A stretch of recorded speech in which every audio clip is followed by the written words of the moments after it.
What if Goku landed on Sodor? No, but seriously, think about it. The worlds of Dragon Ball and Thomas and Friends are the furthest you can get from each other. However, I believe I have figured out the outcome of this event. For this theory, we will be using the Railway Series timeline, since it's the most concrete and accurate timeline.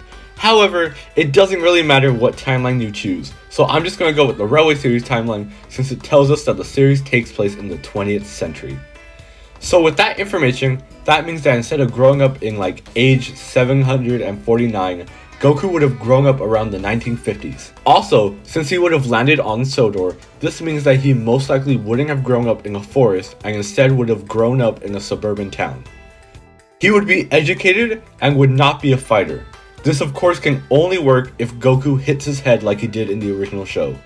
Grandpa Gohan wouldn't be here to accidentally drop Goku. But since Goku would be an unruly baby from the Saiyan race, living in a world filled with railroad tracks makes it so then, sooner or later, he might end up hitting his head.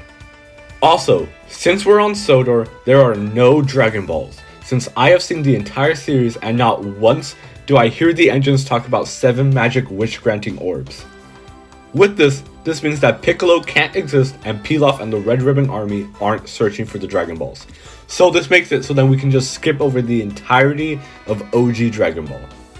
The first issue with this theory is that Goku is a Saiyan, so when he sees a full moon, he would completely flip out and destroy the island.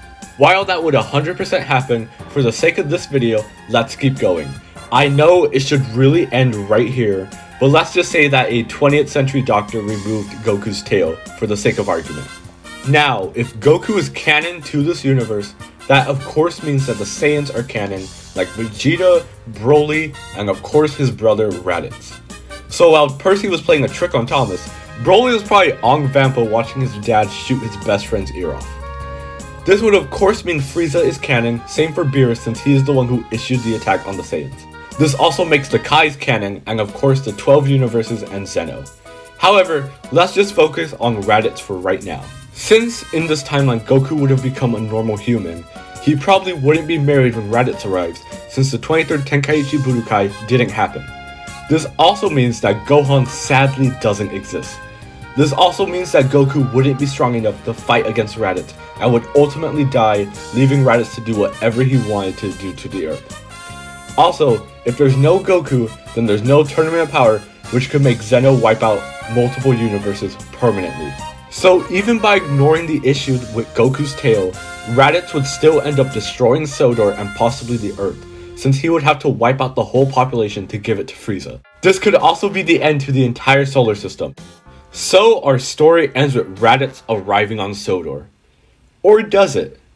You see, I mentioned that Frieza was canon, and that wasn't just a random one-off thing. If you remember, Frieza goes to Namek to do one thing, and what was it? To find the Namekian Dragon Balls. Kami and Piccolo are both Namekians, which means that Kami in this timeline still goes to Earth and creates the Dragon Balls for Earth. So while Henry was chilling in the tunnel, there could have been a Dragon Ball just chilling at Marin Station. This also means that if Raditz didn't destroy Earth, Goku could be brought back to life in just a year, and use the techniques he would have learned by King Kai to fight Raditz. A Spirit Bomb could finish him off, but he'd need the support of everyone on Sodor and all of Earth, and it might be difficult since he wouldn't have Mr. Satan with him. And the engines are no help at all. How are they supposed to share energy using their buffers? If it's the All Engines Go universe, you might have a chance since they technically do have hands, but it probably wouldn't be enough. However, if Sodor has Dragon Balls, that means we don't have to skip over OG Dragon Ball. So this means that Monster Carrot takes over Sodor and possibly the entire world. TLDR, if Goku landed on Sodor, the island and possibly the entire solar system is doomed.